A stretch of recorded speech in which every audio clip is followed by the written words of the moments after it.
Hello everyone. In this video, I will develop the baseline for the fire fund case. The case asks us to analyze an industrial property whose existing tenant's lease will expire in 2 months.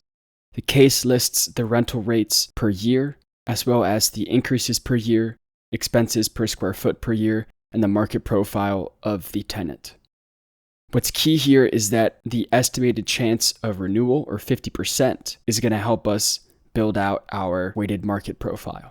Another tricky part of the case is the capital reserve. We're going to build the capital reserve within the next 2 months and then pull from that reserve when our tenant's lease expires for our tenant improvements and leasing commissions. We're also given simple debt assumptions and a list of requirements for the model's output, valuing the asset on a 5-year hold period and targeting a 15% levered IRR. We're expecting to back into an asset value based on that 15% levered IRR and sensitize the investment based on exit cap rate. Before we begin, I'd like to show you some extra assumptions I built. Here I have a going-in cap rate, which I will use for my preliminary analysis, but I will later replace that with a specific purchase price based on that levered 15 IRR. I also have this monthly return here, which I'm going to use to calculate a net present value, considering that our cash flows are monthly. And finally, here are some market assumptions. There are several ways you can evaluate a tenant's lease expiration. You might have insider knowledge from a broker or someone else that the tenant will renew or vacate. But since we don't have such information, and the case gives us a renewal probability, I calculated weighted market rates for months vacant, tenant improvements, leasing commissions, and rent. This is similar to how Argus calculates market profiles.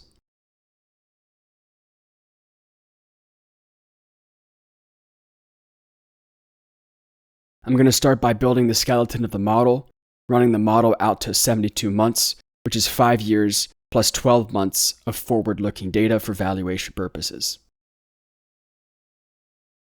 For years, I use the roundup function.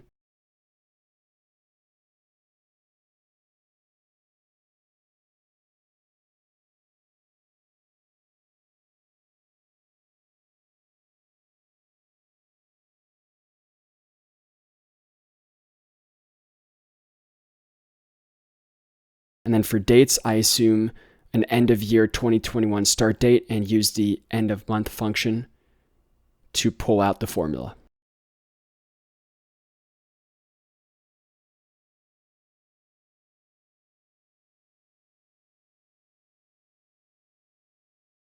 We have 2 sources of potential rental revenue, the current tenant and the market tenant. I use a similar equation for both of them.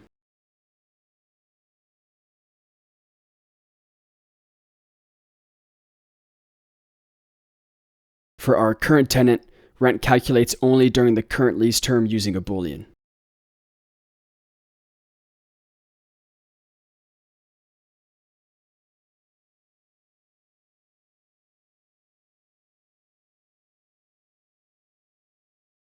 Rent increases 3% per year using the year row I just built.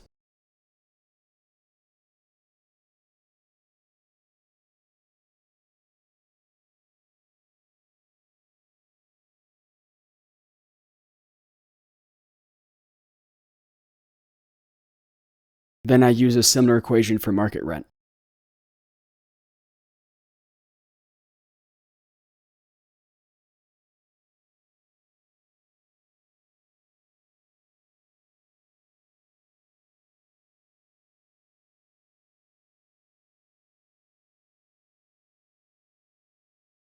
The result, as you can see here, is that the current tenant's rent ends in month 24, while market rent begins the next month, with both rents having grown 3% per year over the past 24 months. I'm going to skip the expense reimbursements, potential gross revenue, vacancy allowance, and the effective gross revenue calculations until I build out our expenses, which will flow into expense reimbursements.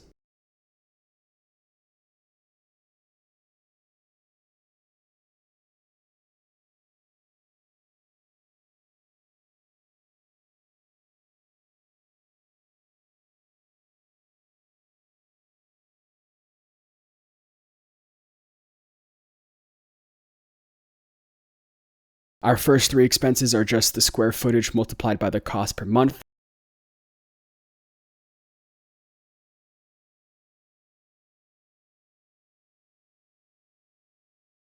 And for our management expense, that's 3% of our revenue as stated in the case.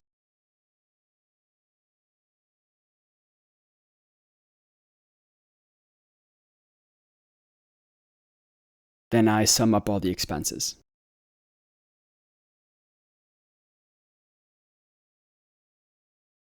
Going back to expense reimbursements, since the lease is triple net, I sum all the reimbursable expenses, which typically do not include management fees.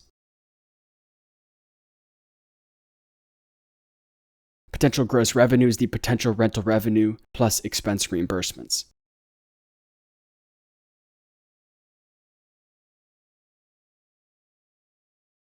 Now, vacancy allowance is one of the trickiest parts of the model. Vacancy allowance should only occur in the expected downtime between our current tenant expiring and our new market tenant's new lease. We also want to make sure that in this downtime, we aren't calculating that we are receiving expense reimbursements from a tenant that is no longer in place. So the first half of the equation will calculate rent, and the second half of the equation will calculate the expense reimbursements for our vacancy allowance.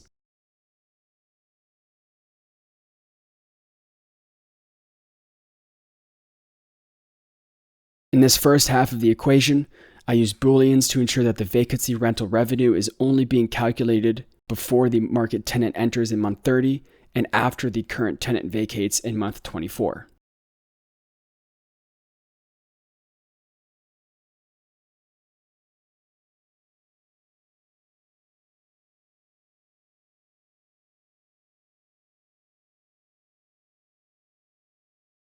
Then I use the rental revenue equation built earlier to calculate the vacancy revenue.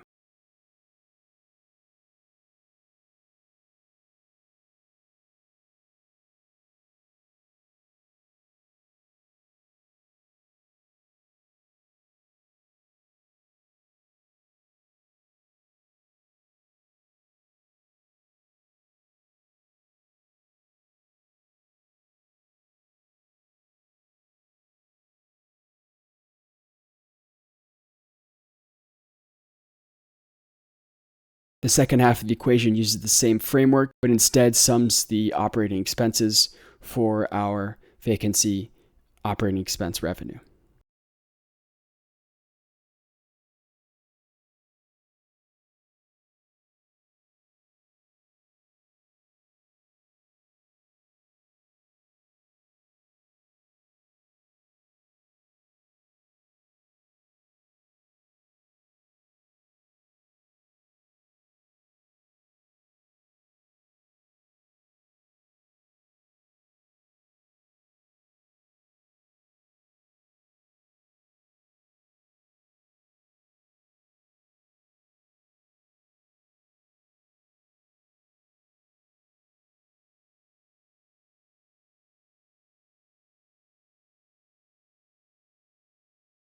Running through EGI, I take potential gross revenue less vacancy allowance.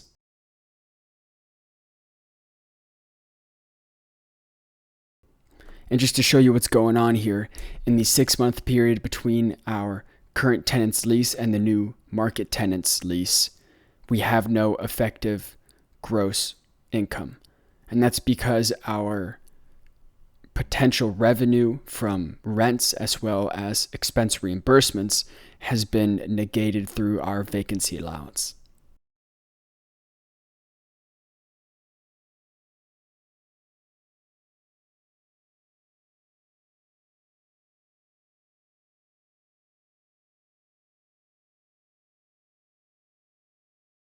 And then NOI is EGI less operating expenses.